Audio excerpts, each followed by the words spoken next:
Mis hermanos, muy buenos días, tardes o noche, dependiendo la hora en la que usted esté escuchando nuestra sesión grabada. Antes de iniciar con la sesión para el día de hoy, vamos a encomendar todo esto en manos de Dios. Eterno Dios, Padre mío, que habitas en los cielos, en esta hora exaltamos y glorificamos tu grandioso y hermoso nombre. Padre, te pedimos que sea usted edificando nuestros espíritus y enriqueciendo nuestro conocimiento con la sesión para hoy, Señor. Padre, te pedimos que abras las puertas de nuestro entendimiento para comprender todo lo que se ha de exponer en el día de hoy. Por favor, llévate toda interrupción que quiera oponerse a esta sesión, Señor. Te pedimos que sea usted llevándose todo inconveniente, Señor. Te lo pedimos en el nombre de Jesús. Amén. Mis hermanos, en la medida que la iglesia primitiva iba creciendo y el evangelio de nuestro Señor Jesucristo se extendía primeramente por Jerusalén y a la iglesia se añadían más y más miembros, comenzaron a presentarse desafíos, dificultades y persecuciones para la iglesia primitiva. En Hechos de los Apóstoles, capítulo 4 en adelante, a nosotros se nos comienzan a mostrar los primeros desafíos, dificultades y persecuciones que atravesó la iglesia primitiva. Y para esta sesión nosotros vamos a estar escudriñando cada uno de esos desafíos, dificultades y persecuciones por las cuales atravesó la iglesia primitiva. El primer gran problema o gran dificultad que tuvo que enfrentar la iglesia primitiva fue la oposición de los saduceos. Los saduceos eran una secta política y religiosa que honraba a Moisés y era muy celosa de la ley escrita y no le daban importancia a la tradición oral. Para ellos la tradición oral no era importante. Más importante para ellos era todo lo que estaba escrito que había dejado Moisés. Tenían una gran influencia. Juntamente con los fariseos, los saduceos conformaban el máximo órgano judicial judío que recibía el nombre de Sanedrín. El Sanedrín estaba conformado por 70 varones más el sumo sacerdote. Estos 70 varones eran fariseos y también eran saduceos, pero la mayor parte del Sanedrín estaba conformada por saduceos, por lo cual constantemente entre ellos se presentaban distintas opiniones con respecto a la doctrina, ya que los fariseos y los saduceos no tenían doctrinas iguales, tenían doctrinas totalmente diferentes. Los saduceos rechazaban la existencia de ángeles, rechazaban la existencia de demonios y otros seres espirituales. Tampoco creían en la resurrección de los muertos. En Mateo capítulo 22, en el verso 23, se nos muestra un pasaje cuando algunos saduceos vinieron a Jesucristo para preguntarle sobre la resurrección, para hacerle caer, ya que ellos no creían en la resurrección de los muertos y aún así le preguntaron a nuestro Señor Jesucristo sobre este tema. En Hechos capítulo 23, verso número 8, se nos muestra cuando Pablo es presentado ante este órgano judicial y él se da cuenta que estaba conformado por fariseos y estaba conformado por saduceos. Él entonces como defensa dice que lo habían llevado a ese lugar por predicar la resurrección de los muertos, algo que ciertamente le agradó a los fariseos, pero desagradó a los saduceos porque ellos rechazaban esta creencia. Los principales y el sumo sacerdote eran saduceos, como nos lo muestra Hechos capítulo 5, verso 17, cuando se nos dice que se levantó el sumo sacerdote y los que con él estaban, esto es la secta de los saduceos, fueron a apresar a Pedro y a nuestro hermano Juan. Cuando la Biblia a nosotros nos habla de principales, se está refiriendo a los saduceos. El lugar de poder o el epicentro de la secta de los saduceos era el templo de Jerusalén, mientras que el epicentro de los fariseos eran las sinagogas. Cuando en la escritura usted encuentre la palabra sinagoga y también encuentre que en ese lugar se presentó oposición para los apóstoles, aquellos que presentaban oposición en las sinagogas eran los fariseos y aquellos que presentaban oposición en el templo de Jerusalén eran los saduceos. Los saduceos le daban más importancia a la política que a lo religioso. Ellos tenían un gran impacto en este ámbito de la sociedad y la mayoría de los saduceos eran hombres de élite, hombres de la alta sociedad, hombres con poder, hombres adinerados que solamente eran aceptados en esta secta. Sobre todo buscaban tener una gran amistad con el imperio romano, porque ellos eran muy, pero muy cuidadosos de cómo era su relación con el imperio romano, cosa que lo llevó a oponerse rotundamente a la predicación de Pedro y de Juan, ya que en el capítulo 4 de Hechos se nos narra que Pedro y Juan son llevados ante el concilio por haber curado a un hombre cojo en el templo llamado La Hermosa. ¿Por qué razón Pedro y Juan fueron presentados ante el concilio? Simplemente por haber curado a un cojo y otras cuestiones que estaremos viendo más adelante. Los saduceos temían que la predicación de Pedro y de Juan dañara su relación con Roma. El concilio ciertamente tenía un control policial del templo y en ese momento decidieron arrestar a Pedro y a Juan porque ellos eran los únicos autorizados como maestros religiosos y al darse cuenta que Pedro y Juan estaban en el papel de maestros religiosos enseñando al pueblo, se llenaron de iras y de celo al mismo tiempo porque ellos, a su criterio, eran los únicos autorizados para esta noble labor. Y al ver que hombres pescadores, hombres sin estudio, estaban ejerciendo esta labor, ellos se sintieron desprestigiados y decidieron arrestar a Pedro y a Juan. La predicación que en ese momento estaba llevando nuestro hermano Pedro y nuestro hermano Juan amenazaba la relación de los saduceos con Roma. También estaba amenazando su autoridad frente a la gente. También la predicación de Juan iba en contra de sus creencias, porque Pedro estaba hablando acerca de la resurrección, algo que iba en contra de la creencia de los saduceos.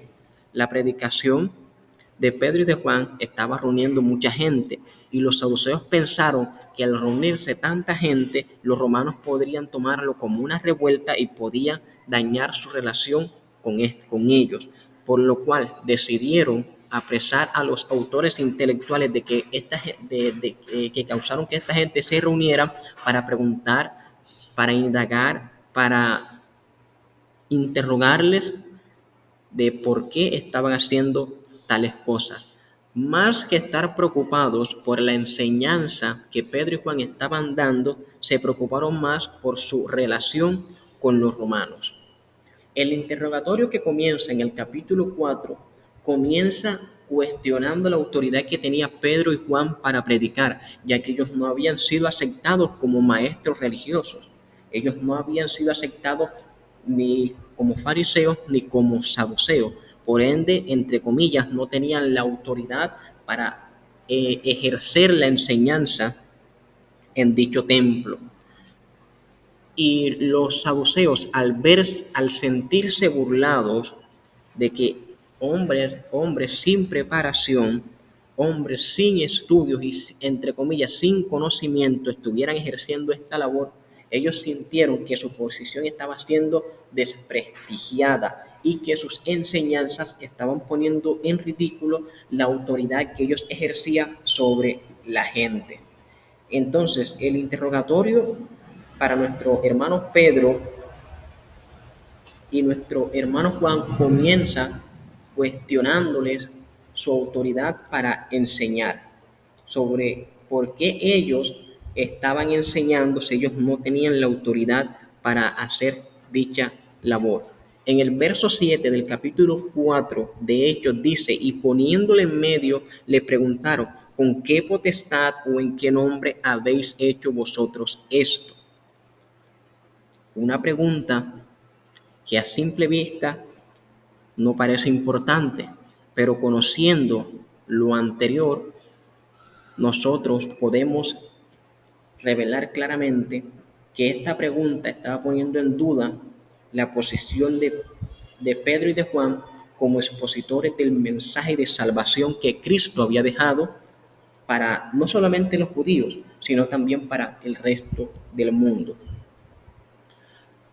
Cuando ellos comenzaron este interrogatorio, Pedro, lleno del Espíritu Santo, comienza a decirles que se le estaba interrogando por el beneficio que se le había hecho a un cojo.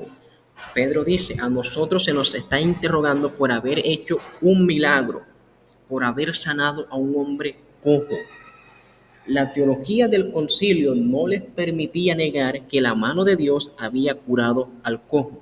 La respuesta de nuestro hermano Pedro a la pregunta fue muy llena de sabiduría y guiada por el Espíritu Santo, porque ciertamente la creencia de los saduceos no les permitía negar que había sido la mano de Dios quien había curado al cojo, sobre todo teniendo al cojo delante de ellos, porque el cojo ciertamente también estaba ante el concilio y era la evidencia irrefutable de que había sido curado por el poder de Dios.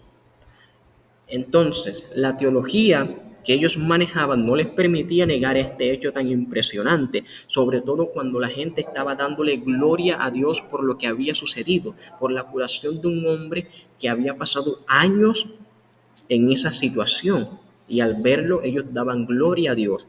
Y si los saduceos negaban que había sido la mano de Dios sobre este acontecimiento, iban a generar problema en el pueblo y el pueblo podía venir contra ellos, lo cual no les convenía a ellos por su relación con Roma y su posición, entre comillas, como maestros de la ley.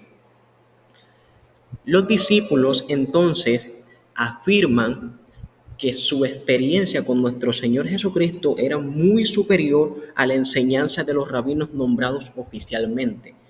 Al principio, estos hombres cuestionan la autoridad de los discípulos para enseñar, pero Pedro más adelante afirma que todo lo que ellos habían vivido con Cristo, su experiencia con nuestro Señor, era muy superior a las enseñanzas carentes de espíritu y carentes de ejemplo que los rabinos nombrados oficialmente ofrecían al pueblo.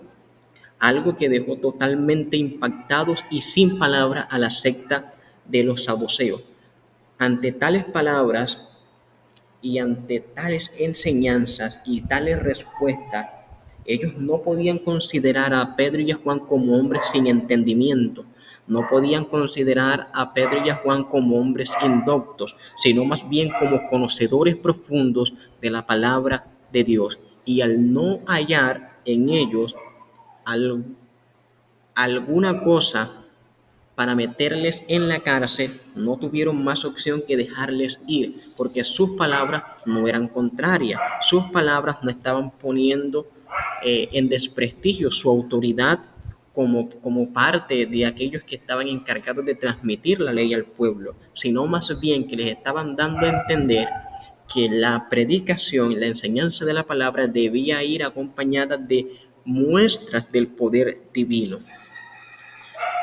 Y este fue el primer gran problema que se le presentó a la iglesia primitiva. Fue el primer gran acontecimiento que los discípulos tuvieron que enfrentar. Más adelante se comienza a presentar otra gran dificultad, porque entre más la iglesia iba creciendo, entre más a la iglesia se iban añadiendo miembros, ellos debían hacer uso de una organización económica, porque como iglesia necesitaban un fundamento económico para la multitud de actividades que se querían hacer. Y surge una pregunta: ¿cuál era la base para la organización económica de la iglesia primitiva? La base para esta economía eran los recursos ya establecidos para el templo, es decir, los diezmos y las ofrendas. Esto es un tema muy controversial y nosotros estamos al tanto de ello, porque para muchos el tema de los diezmos y las ofrendas pueden ser controversial, pero la base de la economía de la iglesia, tanto primitiva como la iglesia actual, son los diezmos y las ofrendas ya establecidos en el Antiguo Testamento, algo que no se puede abolir. En Levíticos capítulo 27, en el verso número 30, a nosotros se nos habla claramente sobre el establecimiento de esta base económica, no solamente para el templo, sino también para la iglesia futura. El verso 30 del capítulo 27 de Levíticos dice de la siguiente manera: y el diezmo de la tierra, así de la simiente de la tierra como del fruto de los árboles de Jehová es cosa dedicada a Jehová. Y si alguno quisiera rescatar algo del diezmo, añadirá la quinta parte de su precio por ello. Y todo diezmo de vacas o de ovejas y de todo lo que pasa debajo de la vara, el diezmo será consagrado a Jehová. Mis hermanos, el diezmo no fue algo establecido por la iglesia. El diezmo y la ofrenda no fue algo establecido por un pastor, fue algo establecido por el mismo Dios. El diezmo equivalía al 10% de la entrada económica que alguien generara. El 10% de esta entrada económica era dedicado a Jehová. La ofrenda era voluntaria. A la ofrenda no se le estipuló de parte de Jehová una cantidad. Más bien la ofrenda debía ser voluntaria y de corazón. En Números capítulo 18, en el verso 21, nosotros también encontramos un pasaje referente a esta base económica de diezmos y ofrendas. En Números capítulo 18, en el verso 21, dice así: y he aquí, yo he dado a los hijos de Leví todos los diezmos de Israel por heredad, por su ministerio, por cuanto ellos sirven en el ministerio del tabernáculo. Y no se acercarán más los hijos de Israel al tabernáculo de reunión para que no lleven pecado por el cual muera. Mas los levitas harán el servicio del tabernáculo de reunión y ellos llevarán su iniquidad, estatuto perpetuo para vuestros descendientes, y no se poseerá heredad entre los hijos de Israel, porque a los levitas he dado por heredad los diezmos de los hijos de Israel que ofrecerán a Jehová en ofrenda, por lo cual les he dicho, entre los hijos de Israel no poseerán heredad.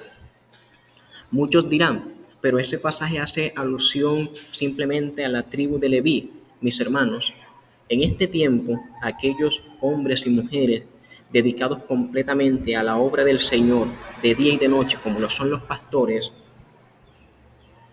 el diezmo es para ellos. Así como en Deuteronomio capítulo 12, del verso 5 al verso 6, y Malaquías, verso 8 y verso 10, se nos muestra, son pasajes donde el mismo Dios establece el diezmo como un mandato que Él mismo da a su pueblo. Los diezmos y las ofrendas eran para el sostenimiento del líder espiritual. El diezmo y la ofrenda, mis hermanos, no son para la infraestructura del templo. El diezmo y la ofrenda eran enteramente para el sostenimiento de la vida diaria del líder espiritual. Los líderes espirituales en el tiempo de Israel eran los levitas y los sacerdotes. Los líderes espirituales en la iglesia actual son los pastores y los ministros que se han dedicado completamente al servicio de Dios. Y como hemos leído en Números 18, 21 al verso 24, dice que los diezmos serían para el líder espiritual por su ministerio, porque estaba dedicado completamente a la obra. En este tiempo, mis hermanos, el diezmo y la ofrenda también es para el sostenimiento del líder que está enfrente de la obra de Dios, porque se ha dedicado completamente a ella y ese es su ministerio, y la ofrenda es para su sostenimiento. Y el hecho de que el líder espiritual utilice el diezmo para su sostenimiento no es un pecado, no es pecado, porque el líder también debe presentar los diezmos. En Números capítulo 18, verso 26, dice: así hablarás a los levitas y les dirás: cuando toméis de los hijos de Israel los diezmos que os he dado de ellos por vuestra heredad, vosotros presentaréis de ellos en ofrenda mecida a Jehová el diezmo de los diezmos. Aquellos que reciben diezmos, hermanos, los líderes espirituales que reciben el diezmo, también deben presentar un diezmo al Señor, porque esa es la parte que el Señor a ellos le ha entregado por su ministerio y para su sostenimiento, de tal manera que no descuiden la obra de Dios para enredarse en cosas del mundo. La ofrenda, mis hermanos, y los diezmos son el sostenimiento de los líderes espirituales que Dios ha puesto sobre nosotros. Y se estará preguntando: ¿y para qué se debe utilizar el diezmo? Yo pensaba que el diezmo era para comprar utensilios en el templo, para comprar utensilios en la iglesia y otras cosas. No, mi hermano. Para la infraestructura del templo, el pueblo debía realizar donaciones voluntarias. Actualmente, en la iglesia se toman los diezmos y las ofrendas para comprar ventiladores, micrófonos, sillas y demás, pero el diezmo no fue destinado para ello. Cuando en una congregación falta todas estas herramientas o utensilios, es nuestra labor como miembros de ella, hermanos, realizar donaciones voluntarias para la infraestructura del templo. En Éxodo capítulo 35 del verso 4, Jehová le manda al pueblo diciendo que presente ofrendas voluntarias para la construcción del templo. Ojo, en ese pasaje el Señor no le dice en ningún momento a los levitas que utilicen el diezmo, no, le dice al pueblo: traed ofrenda voluntaria para la construcción del templo. Y en el verso 5 en adelante se nos muestra cómo el pueblo de Israel, hombres y mujeres, traían voluntariamente ofrendas a Jehová. Dice que traían utensilios de plata, utensilios de oro, utensilios de bronce para la construcción del tabernáculo de reunión. Lo mismo se aplica para la iglesia de hoy en día. Para la infraestructura del templo, mis hermanos, son donaciones voluntarias. Ejemplo: un hermano ve que en la congregación faltan sillas.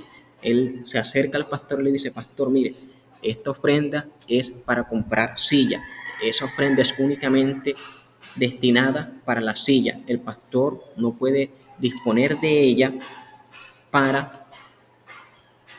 su uso personal, porque no es diezmo, es una ofrenda pro templo, para la infraestructura del templo. Pero todo diezmo y toda ofrenda que entre al alfolí, mis hermanos, es para el sostenimiento del líder espiritual y para otra actividad que la vamos a ver más adelante.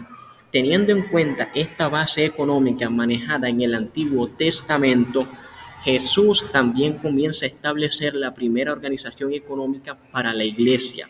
Jesús estableció una organización elemental basada en lo que ya hemos dicho. Nuestro Señor Jesucristo tenía una bolsa donde guardaban las ofrendas que otras personas con humildad de corazón le daba, y esa ofrenda estaba destinada a dos cosas.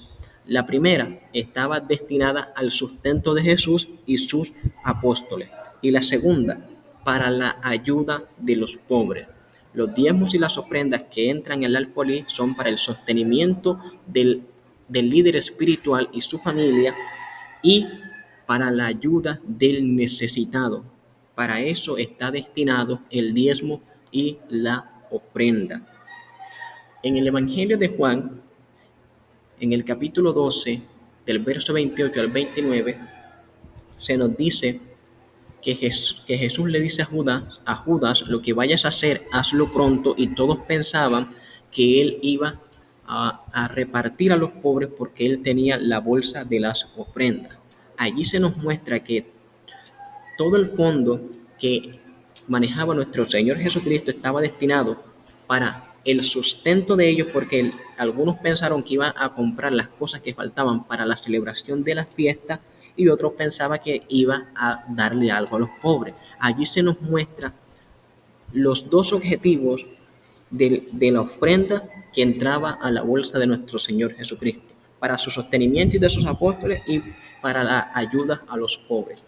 Y los apóstoles continuaron con este mismo modelo en Hechos capítulo 4, del verso 32 al verso 37. La economía de la iglesia primitiva estaba organizada de esa manera. Recibía donaciones, recibía diezmos y ofrendas. Esa era la organización de la economía de la iglesia primitiva. Leamos Hechos capítulo 4, verso 32 al verso 37. Dice así: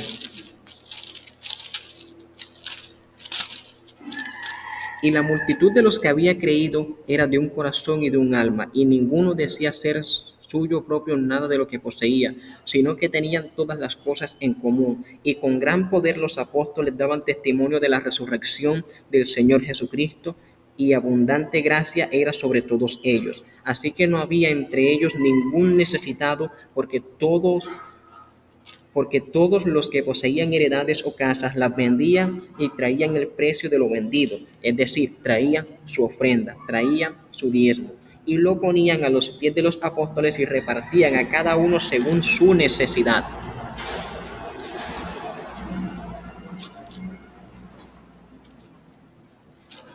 Entonces José, a quien los apóstoles pusieron por sobrenombre Bernabé, como tenía una heredad, la vendió y trajo el precio y lo puso a los pies de los apóstoles.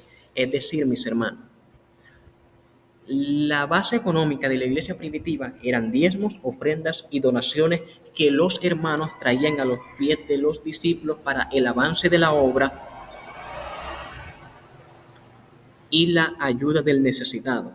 Y seguramente alguno que pueda escuchar esta sesión grabada se estará preguntando, pero el Señor Jesucristo no pidió diezmos. Hermanos, el Señor Jesucristo ciertamente no dijo explícitamente que debíamos entregar diezmos, pero tampoco lo negó. En el pasaje de la viuda dice que todos los ricos traían y echaban en el alcohol, y Jesucristo no dijo que estaba mal. Jesucristo no impidió que ellos trajeran su diezmo o su ofrenda, porque ya había sido algo establecido en el Antiguo Testamento, y Jesús no había venido para abrogar ninguna ley del Antiguo Testamento. La única ley que quedó abolida del Antiguo Testamento fueron las leyes ceremoniales debido al sacrificio de Cristo en la cruz. El resto de leyes, como la ley de la ofrenda, de los diezmos, siguen vigentes, mis hermanos. El diezmo es el 10% de lo que nosotros hemos obtenido en nuestro trabajo y lo presentamos a Dios. Lo presentamos a Dios como una muestra de gratitud por la prosperidad que Él a nosotros nos ha dado. Y ese diezmo que nosotros le damos al Señor, hermanos, lo hacemos para que Él siga bendiciendo y prosperando nuestras labores. Ciertamente es un mandato de Dios y no de hombre. Los apóstoles, teniendo estas bases del Antiguo Testamento, organizaron económicamente la iglesia de esa manera. Recapitulando, ¿cuál era la economía de la iglesia primitiva? Diezmos, ofrendas y donaciones. Esa era la economía de la iglesia primitiva. La ofrenda que traían los hermanos al vender propiedades. El diezmo que traían los hermanos al ser prosperados en sus actividades económicas. Las donaciones que traían los hermanos al poseer una heredad y darla a los discípulos para que la repartieran entre los necesitados. Allí se nos muestra la economía de la iglesia y hacia dónde estaba destinado todo ese fondo que entraba a la iglesia. El diezmo y la ofrenda, en resumidas cuentas, mis hermanos, es para el sostenimiento del líder espiritual y la ayuda de los necesitados. Para eso es el diezmo y la ofrenda.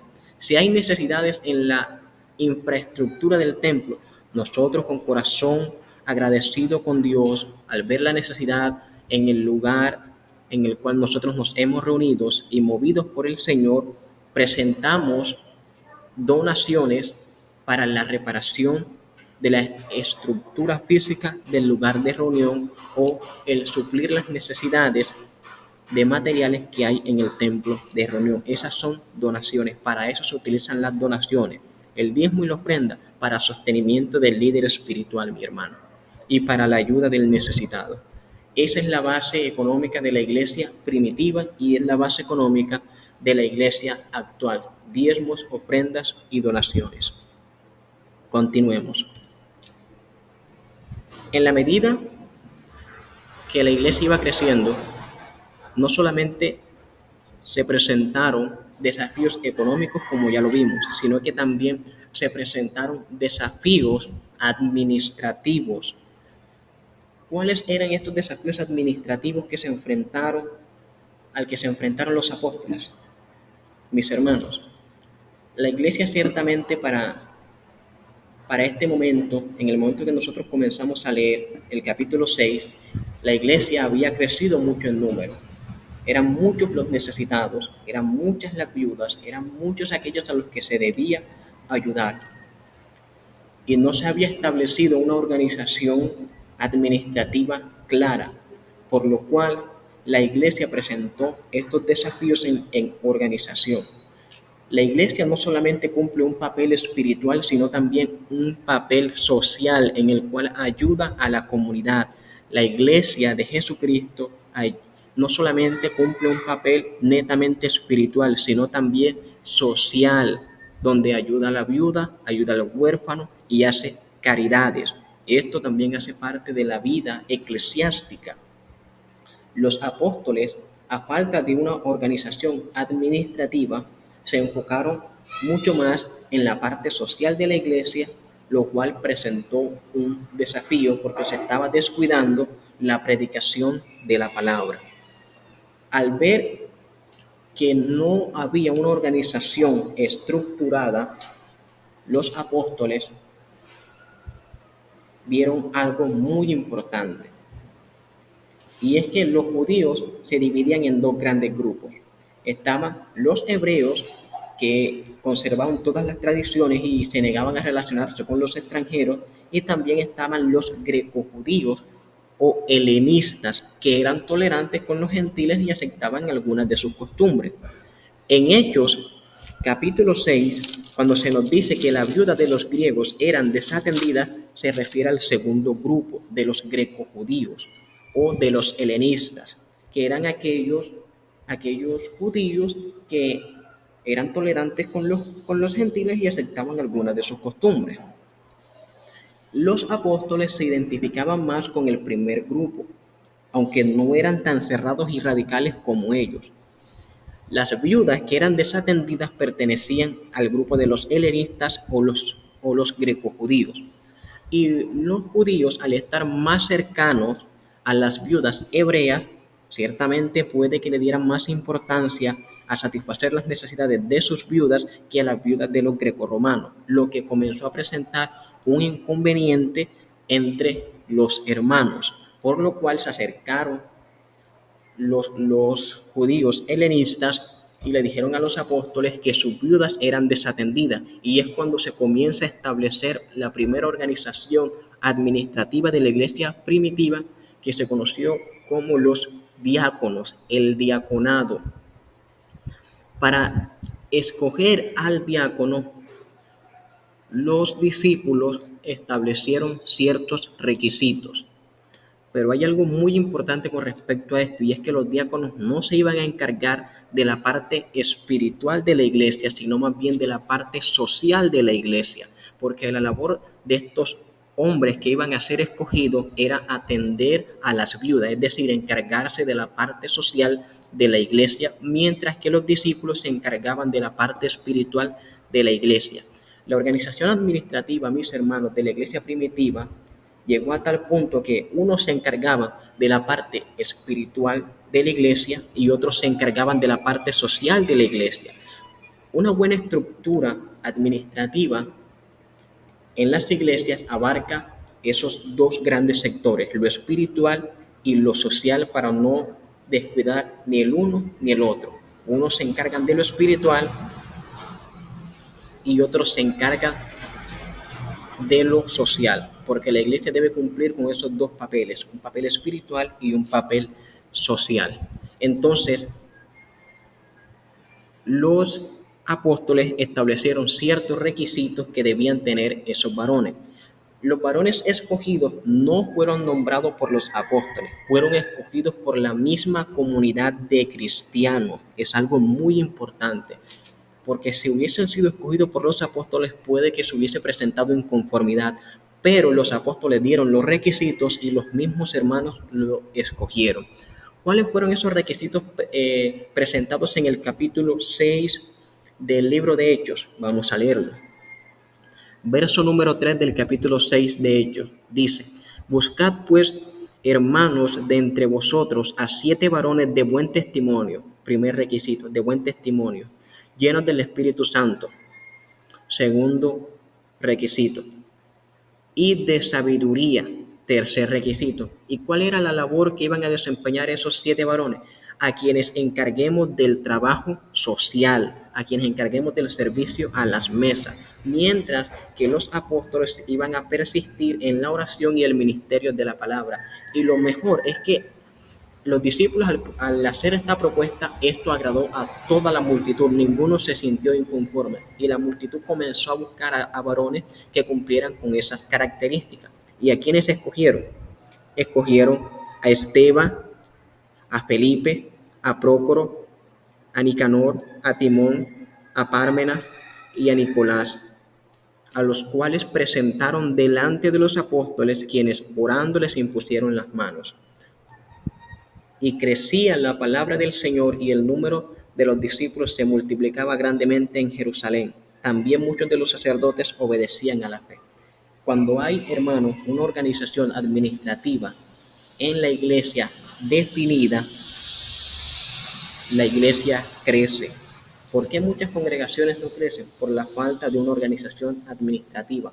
Un solo hombre no puede encargarse de todo asunto espiritual en la iglesia. Por eso se designan a varones encargados de muchas labores. Y la primera organización de la iglesia primitiva fue el diaconado, aunque allí ellos no recibieron el nombre de diáconos. En ese pasaje nosotros no encontramos el nombre de diácono por ninguna parte, pero la palabra diácono quiere decir servidor. Estos 7 varones fueron escogidos como servidores que se iban a encargar de la parte social de la iglesia, como ya lo hemos mencionado anteriormente. ¿Qué requisitos debían tener? Bueno, estos hombres debían tener buena reputación en la comunidad, porque se iban a encargar del aspecto social de la iglesia. Debían tener una buena reputación entre la comunidad.